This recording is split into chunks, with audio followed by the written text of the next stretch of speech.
Welcome to our channel. Today we how to invest in online payment solutions with PayPal easy tutorial step by step clearly. To begin investing in online payment solutions with PayPal, create a PayPal account if you don't have one. Visit the PayPal website and click on Sign Up. Select the account type that suits your needs, either personal or business.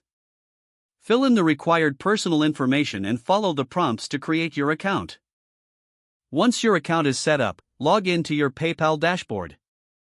Familiarize yourself with the various features available for investors. Research the latest trends in online payment solutions. Identify the growth potential and market demand for payment processors. Explore how PayPal integrates with e-commerce businesses. Consider the different investment options available, such as stocks or funds focused on technology and fintech.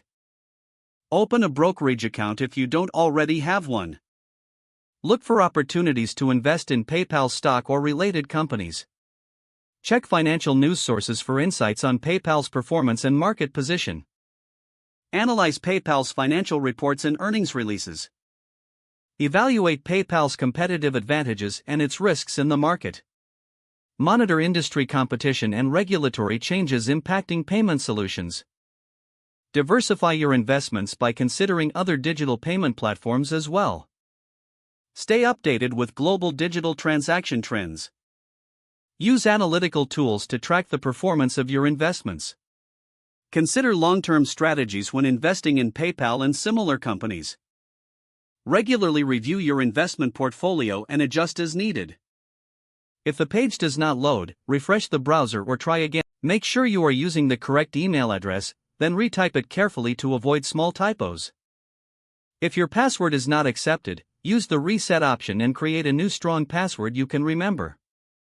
Check your spam folder for verification or security emails, then complete any requested confirmation steps. Enable two-factor authentication if available to improve account security and reduce unauthorized access risk. After signing in, review your profile details so your contact information and settings are accurate and current. If you see an error message, note it down and try again after restarting your device and internet connection. Log out when you finish, especially on shared devices, to keep your account and payment information secure. Don't forget to like this video and subscribe to our channel for more step-by-step tech guides.